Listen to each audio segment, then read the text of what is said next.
안녕하세요. 저는 지금도 다니는 광고회사에서 9년간 어카운트 플래너로 근무를 한 여자입니다. 대학교 다닐 때부터 지금 다니는 회사를 목표로 일을 했었어요. 회사에 맞게 취업 준비를 했었고 감사하게도 한 번에 합격이 되었습니다. 그리고 지금까지도 잘 다니고 있어요. 그렇다 보니 회사에 애정도 많고 늘 열심히 하려는 마음으로 회사를 잘 다니고 있습니다. 그 남자는 저보다 4년 뒤에 입사를 했었어요. 나이는 동갑이지만 회사에선 제가 선배이자 일을 가르쳐주는 사수였죠. 학교는 명문대를 나왔는데 생각보다 일머리는 없는 편이었습니다. 하지만 배우려는 자세가 좋았고 성실하고 싹싹했어요. 일이야 할수록 느는 거고 일단 성실하게 또 열심히 하려고 하니 저는 너무 좋게 봤죠. 그렇게 저는 필요한 부분도 잘 가르쳐주고 그 남자도 적극적인 자세로 배우고 이랬어요.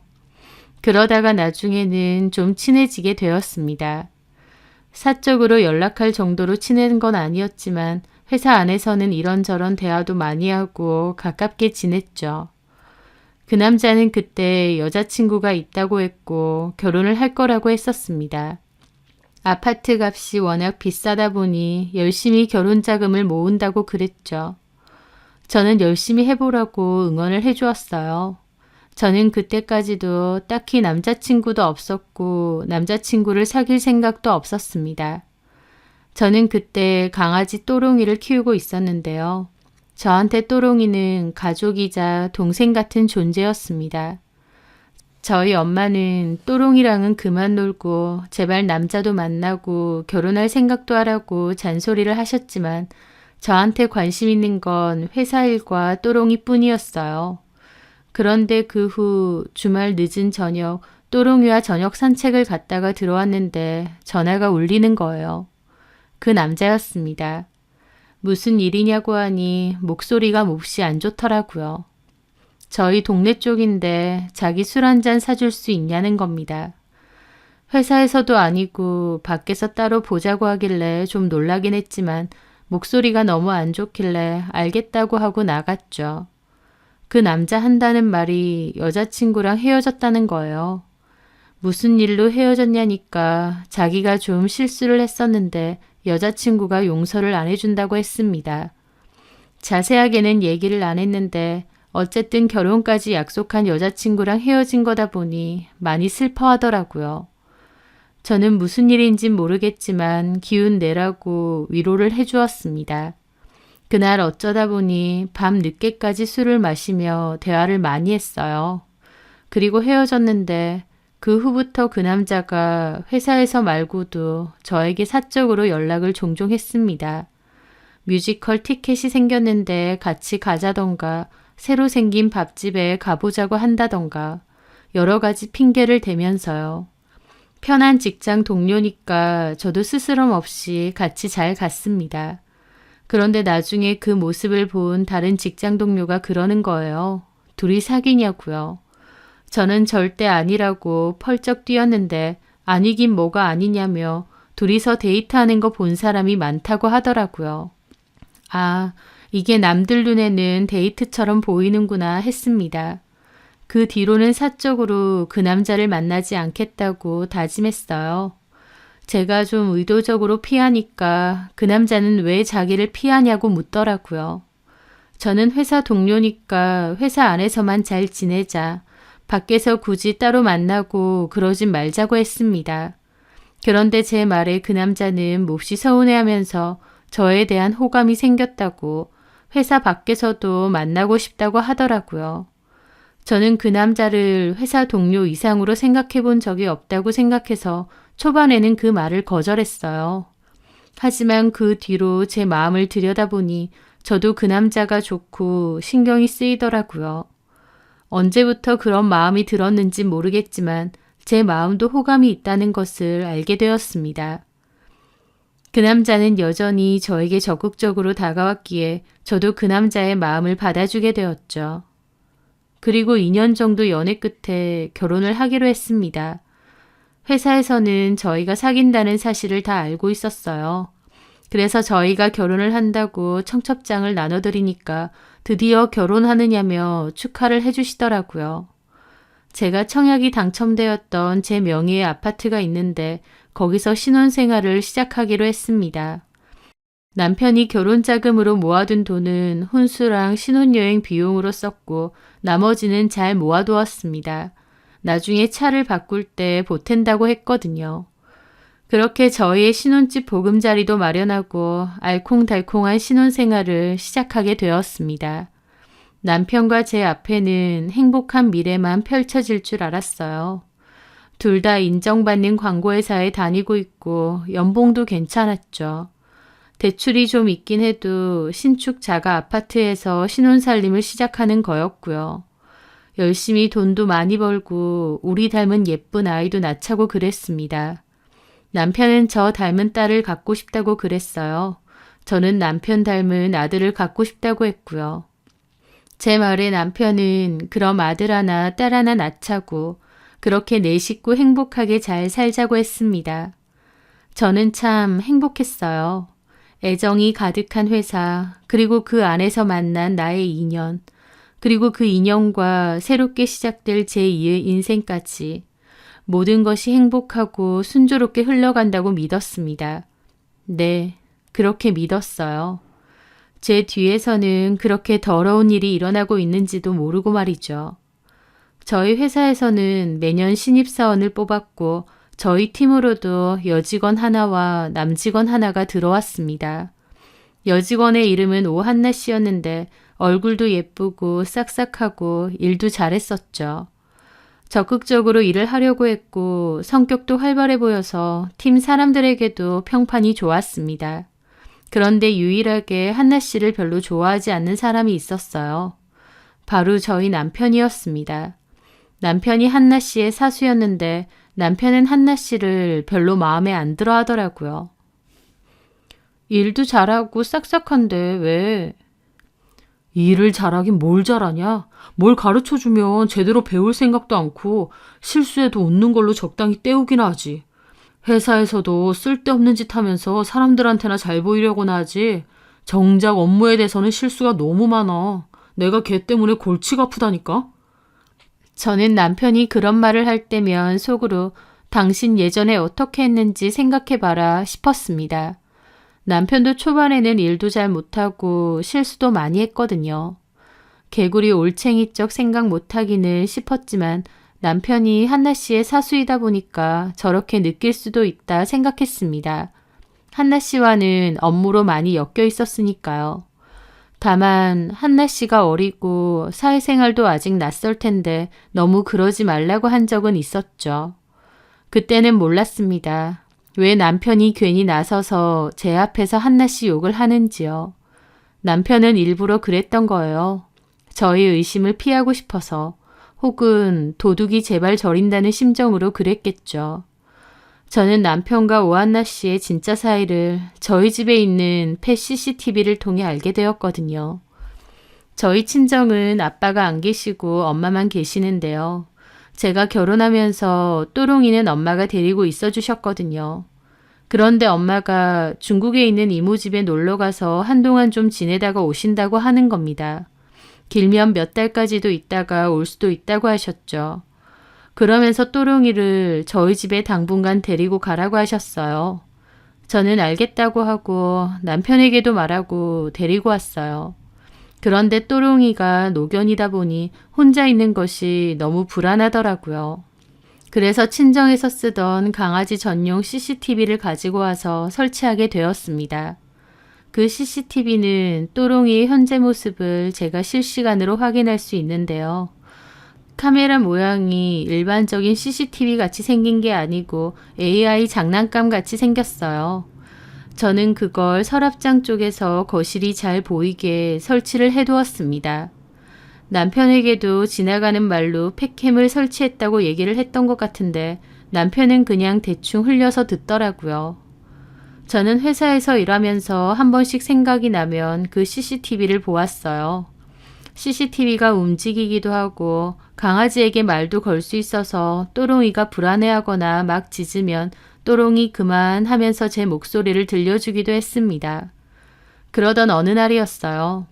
남편과 한나 씨는 인쇄소 외근 업무가 있다고 해서 나간다고 했습니다.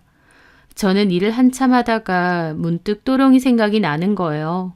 잘 지내고 있나, 밥은 먹었나 생각하면서 폰으로 팩캠을 열었죠. 그런데 저는 그 순간 너무 놀라서 비명을 지를 뻔했습니다. 왜냐면 집에 사람이 있었거든요. 처음엔 도둑이 든 줄 알고 경찰에 신고할 뻔했어요. 남편도 저도 회사에 와 있는데 저희 집에 사람이 있다는 게 말이 안 되잖아요. 그런데 가만 보니 그 뒤통수가 남편인 겁니다. 집에 왜 갔지 생각을 하며 팩캠을 가만히 보고 있는데 화장실에서 누군가 나오더라고요. 그 순간 저는 너무 놀라 폰을 떨어뜨릴 뻔했습니다. 왜냐면 저희 집 화장실에서 한나 씨가 나왔거든요. 한나 씨는 쭈그려 앉아서 저희 또롱이를 쓰다듬고 있었습니다. 저는 이게 무슨 일인가 싶어서 머릿속이 새하얗게 변했어요. 외근 간다고 한 남편과 한나 씨가 왜 우리 집에 있는 걸까? 말도 안 되는 상황에 이해가 되지 않더라고요. 그런데 소파에 앉아있던 남편이 한나 씨에게 다가가서 뭐라고 하더니 갑자기 둘이 함께 안방으로 들어가는 겁니다. 저 그대로 얼어붙었습니다. 남편과 한나 씨는 저희 신혼집에서 외도를 저지르는 것이었어요. 이게 진짜 말이 되나 싶어서 꼼짝도 못하겠더라고요. 저는 사무실을 벗어나 화장실에 앉아 그 팩캠을 계속 봤습니다.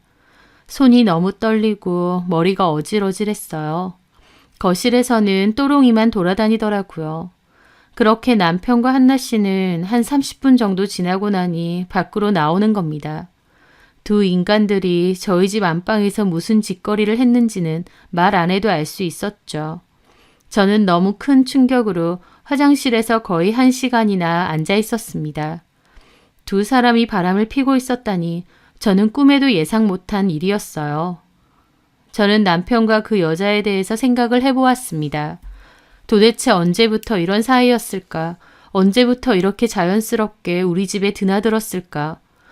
또롱이가 오한나 씨를 보고 짖지 않는 걸 보니 처음 온 것도 아닌 것 같더라고요. 둘이서 외근을 자주 나갔는데 사실은 우리 집으로 갔던 걸까?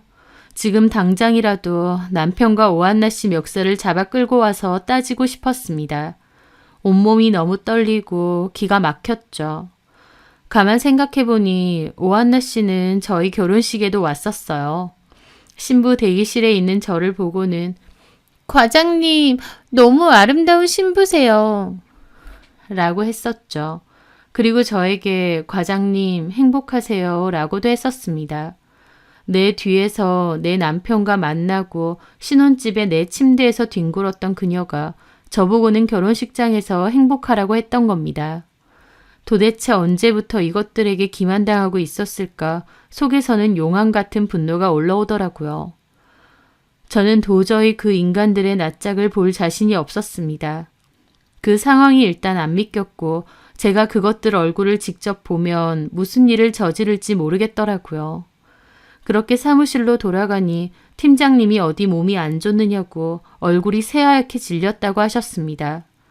저는 급체를 한 것 같아서 병원에 가야 될 것 같다고 하고 조퇴를 했습니다. 그렇게 도망치듯 회사를 나왔어요. 그 인간들이 좀 전까지 있었던 집으로 들어갈 업무가 안 나서 차 안에서 녹화된 캠을 다시 돌려봤습니다. 집에 자연스럽게 들어오더니 오한나 씨는 화장실에 가고 남편은 물을 마시고는 소파에 앉아 있더라고요. 그리고 잠시 뒤에는 제가 봤던 그 광경이었고요. 저는 배신감으로 벌벌 떨며 그 장면을 보고 또 봤습니다. 결혼한 지 몇 개월밖에 안 됐는데 어떻게 이럴 수 있나 그 생각뿐이었어요. 그리고 차라리 모텔을 가지 왜 신혼집을 왔을까 싶기도 한데 사실 남편은 연애 때 저랑도 호텔이나 모텔은 선호하지 않았습니다. 자기는 그렇게 여러 사람들이 스쳐간 곳이 싫다고 했었거든요. 그 생각이 나면서 이 인간이 지는 세상에서 제일 더럽게 바람피면서 기어코 바람질까지 집에서 하는구나 싶었어요. 그렇게 이를 바득바득 갈고 있는데 제가 아파서 조퇴했다는 얘기를 들은 건지 남편이 저에게 전화가 오는 겁니다. 저는 안 받으려다가 받았는데 엄청 걱정스러운 척하면서 괜찮냐느니 어느 병원에 갔냐느니 묻고 있더라고요. 이게 사람인가 싶었죠. 결혼한 지 몇 개월도 안 된 새신랑이 신혼집에서 다른 여자, 그것도 회사 동료랑 그러고 있었으면서 뻔뻔하게 제 걱정하는 척을 하는 겁니다. 쌍욕이 나오는 걸 겨우 참고 대강 전화 끊었어요. 그렇게 저는 겨우 집으로 돌아왔는데 그 침대가 역겨워서 눕고 싶지도 않은 거예요. 그래서 작은 방에 이불 깔고 누웠습니다. 누워서 내내 그 생각만 곱씹었죠. 결혼한 지 몇 달도 안 돼서 남편은 바람을 피고 저는 그걸로 이혼을 한다니 제 신세가 너무 기가 막혔습니다. 남편이 퇴근하고 와서 괜찮냐며 왜 침대에서 안 자고 여기서 자느냐 그러는 겁니다. 저는 당장이라도 쥐어 뜯어놓고 싶은 걸 참고는 그냥 방바닥 따뜻한데 눕고 싶어서 그러니 나가달라고 했습니다. 좀 쉬고 싶다고요. 남편은 죽을 좀 사오겠다고 하더라고요. 저렇게 제 앞에서는 잘하는 척 껌뻑 죽는 척 하면서 어떻게 인간이 저렇게 치졸할 수가 있나 싶었죠. 저는 다음 날도 병가를 냈고 하루 종일 남편과 오한나 씨에 대해서 생각했어요. 결론은 이혼뿐이었습니다. 하지만 이혼한다고 해도 그냥은 못하겠다. 회사에 저것들 소문 다 내겠다 생각했어요. 하지만 결국 그런 것도 내 얼굴에 침뱉기 아닌가 싶어서 그 생각도 접었습니다. 그냥 조용히 남편에게 이혼 서류 전달하고 그것들 불러서 소문내기 전에 회사에서 나가라고 해야겠다. 그렇게 결심을 했습니다. 회사에서 그 둘이 나가면 당연히 소문은 날 수도 있겠지만 그래도 그렇게 하는 게 제일 최선이라고 느껴졌거든요. 그렇게 저는 결론을 냈습니다. 너무 암울하고 기가 막혔지만 애써 마음을 달랬어요. 차라리 신혼 초에 내 남편이 쓰레기라는 사실을 알아채서 다행이다. 그렇게 생각하자면서요. 그렇게 저는 남편 몰래 변호사 상담도 하고 이혼을 준비했습니다. 회사에서 남편과 그 여자 얼굴을 아무렇지 않게 봐야 된다는 게 속이 뒤집어지더라고요. 얼마나 참아댔던지 속에서 쓴물이 올라오는 것 같았죠. 그래도 그냥 조용히 끝내자 그 생각뿐이었던 것 같습니다. 그런데 얼마 뒤 저는 친구들과 저녁 약속이 있던 날이었습니다. 남편에게도 얘기를 해놨었는데 남편은 그날 오한나 씨와 외근을 나갔다가 곧바로 퇴근을 하겠다고 했습니다. 외근을 간다는 말에 저는 신경이 확 곤두서더라고요. 저것들이 설마 또?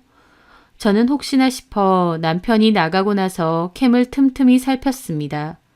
진짜 외근을 간 건지 남편은 집에 들어오지는 않더라고요. 저는 이러다가 내가 미치겠다 생각하며 빨리 이혼하자 그 생각만 했죠. 그러면서 퇴근 준비를 하는데 그 순간 남편이 집 안으로 들어오는 게 팩캠에 찍히는 겁니다. 퇴근하고 들어오는 건가 생각했는데 세상에 그 여자도 뒤따라 들어오는 거예요. 또 그 여자를 집에 들인 거였죠. 이번엔 정말 눈알이 튀어나올 것 같고 참을 수 없는 분노가 올라오더라고요. 제가 저녁에 약속이 있어서 늦는다고 하니까 오한나 씨를 집으로 데리고 왔구나 싶은데 가자는 남편도 좋다고 따라오는 이 여자도 미친 것 같았습니다. 저는 당장 집으로 쫓아가서 전부 뒤집어 엎겠다 생각하며 급하게 겉옷을 껴입는데 과장님, 근데 신혼집 집들이는 언제 시켜주세요? 라고 옆에 후배가 묻는 겁니다. 네? 결혼하신 지 몇 달 됐잖아요. 근데 집들이도 안 시켜주시고 집이 회사에서 그렇게 멀지도 않잖아요. 저희는 언제 한번 초대해 주실 거예요? 하는 겁니다. 저는 남편과 그 여자 생각 때문에 너무 혼란스러워서 맞아. 조만간 한번 초대할게요. 그랬습니다. 곧 이혼할 건데 초대는 무슨 초대인가요? 그냥 제가 제정신이 아니라서 아무 말이나 한 거죠. 그런데 그 순간 머리에서 뭔가 번뜩하는 겁니다. 그리고 저도 모르게 그랬어요. 아니면 오늘 가실래요? 네? 오늘요? 네. 지금 같이 가죠 뭐. 어차피 제가 음식은 못하니까 대신 배달 음식은 드시고 싶은 거 다 시켜드릴게요. 집에 술은 많이 있어요. 어머, 과장님 너무 쿨하시다. 이렇게 바로요? 저는 큰 소리로 말했습니다. 저희 집 초대할 건데 오늘 혹시 저희 집 가실 분 계신가요? 그 말에 몇몇 분은 왜 이렇게 갑자기 초대하느냐면서 안 된다고 하셨고 저한테 물어본 동료랑 3, 4명 정도는 갈 수 있다고 했습니다. 잘 됐네요. 그럼 같이 가요. 근데 저희 집들이 선물도 준비 못했는데 이렇게 갑자기 가도 돼요? 선물은 무슨 선물요? 저도 따로 음식 준비하는 것도 아닌데 그냥 와서 식사하고 술 한잔하고 가세요. 그렇게 저는 동료들과 함께 퇴근을 했습니다. 저도 무슨 생각으로 그런 말을 했는지 모르겠는데 그때 제 마음속에선 이것들 어디 한번 개망신 당해봐라 그 생각뿐이었어요. 저는 혹시 저희가 도착하기 전에 그것들이 돌아갔으면 어떡하나 싶기도 했는데 다행인지 불행인지 주차장에는 남편의 차가 있더라고요. 저는 동료들과 엘리베이터를 타고 집으로 갔습니다. 아파트가 너무 좋아요, 과장님. 엘리베이터도 엄청 신식이다. 이런 데서 쉬는 시작하면 너무 행복하겠어요. 그래요? 고마워요. 근데 대리님한테 말씀 안 하셔도 돼요? 저희 가는 거요. 퇴근하고 오셔서 깜짝 놀라시겠다. 집에 가서 통화하죠 뭐. 저는 심장이 미친 듯이 뛰더라고요. 이렇게 해도 될까? 결국 내 얼굴에 침 뱉는 거 아닌가? 라는 마음과 어디 한번 개망신 당해봐라 라는 생각이 뒤죽박죽 섞여 있었습니다. 그렇게 저희 집 앞에 도착했고 저는 떨리는 기분으로 문을 열었어요. 현관에는 그 여자의 신발이 있었죠. 다른 직원들은 그게 제 신발인 줄 알았겠지만 저는 분명히 알아볼 수 있었습니다. 그렇게 집 안으로 들어갔어요. 또롱이가 저를 반겨주더라고요. 과장님이 말했던 또롱이가 얘죠? 맞아요. 너무 귀엽다. 안 물죠? 그럼요. 과장님 집 너무 예뻐요. 구경 좀 시켜주세요. 그럴까요? 저는 그렇게 말하면서도 온 신경은 안방에 쏠려 있었습니다.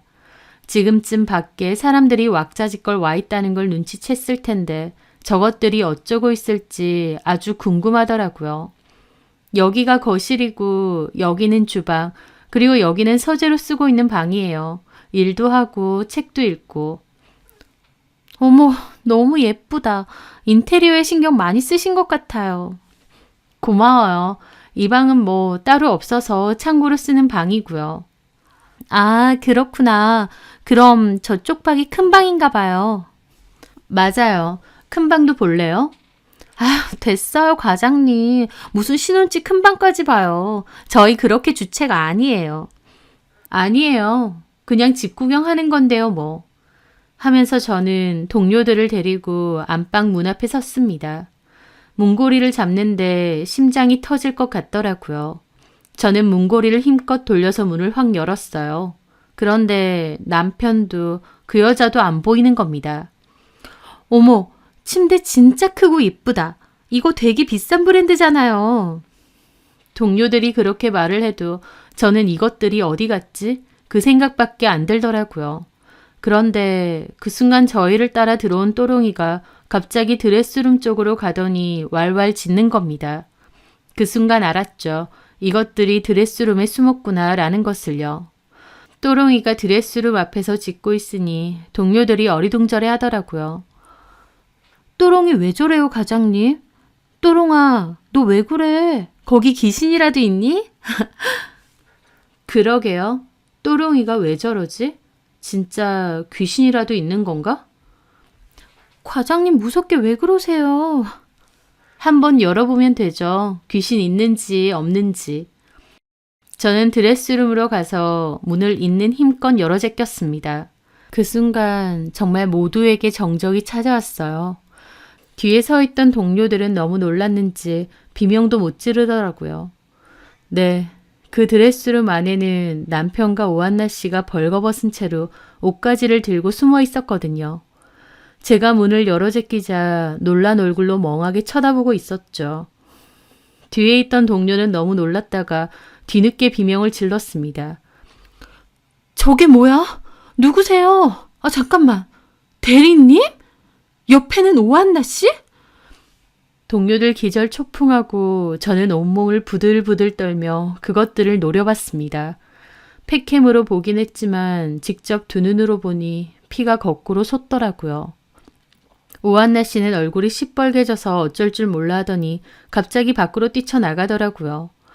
그리고는 옷도 제대로 안 입고 현관 밖으로 도망쳐 나가는 겁니다. 세상에, 이게 뭔 일이야? 오한나 씨 맞지? 방금 그 여자. 아니, 한나 씨가 여기 왜 있어? 동료들은 난리가 났습니다. 남편은 충격으로 눈알만 굴리며 이러지도 저러지도 못하고 있더라고요. 옷이나 입어. 저는 드레스룸을 다시 닫았습니다. 그리고 동료들에게 그랬어요. 미안해요. 이런 꼴 보여서. 과장님 괜찮으세요? 이게 다 뭔지. 나도 너무 놀랐네요. 미안한데 일단은 다 돌아가 주시겠어요? 네, 그럼요. 저희는 가야죠. 우리 가자 얼른. 그렇게 동료들은 놀라서 웅성거리며 제 눈치를 보며 나갔습니다. 잠시 후 남편이 옷을 입고 나오더라고요. 저는 남편의 귀싸대기를 있는 힘껏 때렸죠.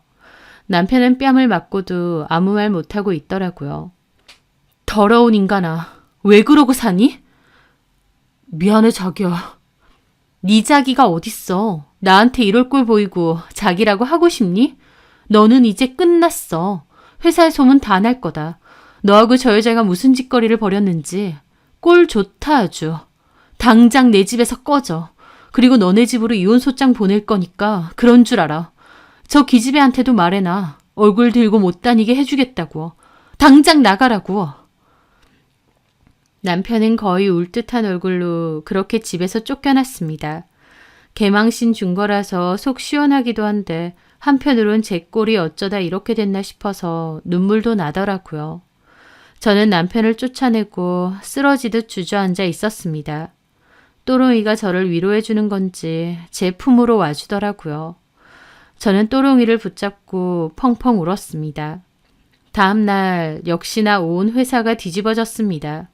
남편과 그 여자는 출근하지 않았어요. 출근을 할 수가 없겠죠. 그런 개망신을 당했는데 어떻게 낯짝 들고 회사로 오겠나요? 하지만 저는 이 악물고 출근했습니다.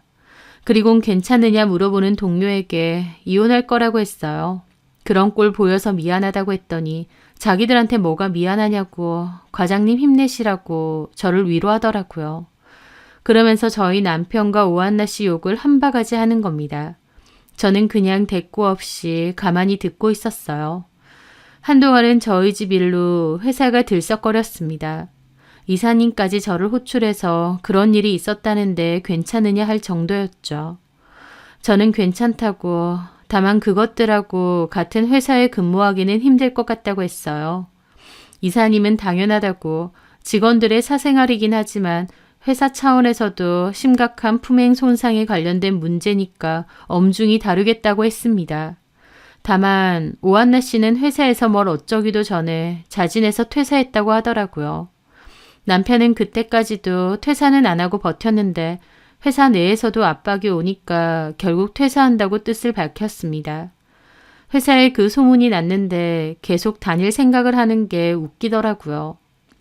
퇴사하는 별개로 남편과 그 여자에게 상간소송도 걸었습니다. 캠의 남편과 그 여자가 집에 드나드는 것도 녹화되어 있고 그 여자가 옷 벗고 도망가는 것까지 다 찍혀 있었죠. 저는 그 상간녀 집과 시댁으로 소장을 고이 보냈습니다. 그렇게 위자료를 받고 짧은 소송 후에 끝을 냈어요. 저라고 강철 멘탈도 아닌데 회사 사람들이 수군대는 거 견디기 쉬운 건 아니었습니다. 하지만 그 파렴치한 것들 때문에 제가 제 직장을 버릴 수는 없잖아요. 제 잘못은 하나도 없는데요. 저는 그럴수록 아무렇지 않게 마음을 붙잡으며 회사 생활에 충실하려고 노력했습니다. 전 남편도 그 여자도 이쪽 계통으로는 소문이 다 나서 재취업하기는 힘들 것 같더라고요. 게다가 우연스럽게 그 과정에서 전 남편에 대한 과거 이야기를 알게 되었는데요. 전 남편이 예전에 결혼까지 생각했던 여자친구가 있었다고 했잖아요. 그 여자랑 헤어지고 저랑 만난 거였고요. 그때 전 남편이 저더러 본인 실수로 여자친구와 헤어진 거라고 했는데 알고 보니 전 남편이 그때도 여자친구 속이고 다른 여자랑 원나잇 한 것을 들켰답니다. 저는 몰랐는데 저희 회사에 전 남편 헤어진 여자친구랑 아는 사람이 있었던 겁니다. 제 이혼 때문에 회사가 통째로 시끄러워지니 그 이야기도 전해주더라고요. 그 얘기를 듣는데 전 남편의 외도가 무슨 병처럼 느껴지는 겁니다. 바람을 습관처럼 피는 인간이었죠. 애초에 글러먹은 인간인데 내가 모르고 결혼까지 한 거구나 싶어서 아차 싶었습니다. 결혼하고 몇 달 안 돼서 이런 일이 있다는 게 너무 힘들었는데 오히려 그 얘기를 듣고 나니 전 남편 같은 인간하고는 계속 살 게 아니구나, 빨리 끝난 게 다행이구나 싶었어요. 전 남편의 바람기는 결혼 생활 내내 이어졌을 테니까요. 한동안 저도 회사에서 구설수에 같이 휘말려서 꽤나 동정의 눈길도 많이 받고 원치 않는 위로도 많이 받았습니다. 나름 회사에서는 유능한 과장님이었는데 그 일 때문에 신혼 초에 남편 외도를 목격한 불쌍한 여자가 되어 있더라고요. 그게 참 씁쓸하기도 했지만 그렇다고 그때 제가 한 일은 후회하지는 않습니다. 남편과 그 여자가 파렴치한 짓을 저질렀으니 그 대가도 잘 치르게 해준 것 같거든요. 남들이 뭐라고 하든 내가 속 시원한 쪽으로 해결이 잘 됐구나 생각합니다. 앞으로도 저는 보란 듯이 회사 잘 다니면서 더욱 씩씩하게 살 겁니다. 겨우 그런 일로 의기소침해지거나 민망해하고 싶지도 않아요. 제가 잘못한 것도 아니니까요. 언젠가 시간이 많이 지나면 참 어이없는 일을 겪었구나 웃으면서 회상할 수 있겠죠. 제 사연 들어주셔서 감사합니다.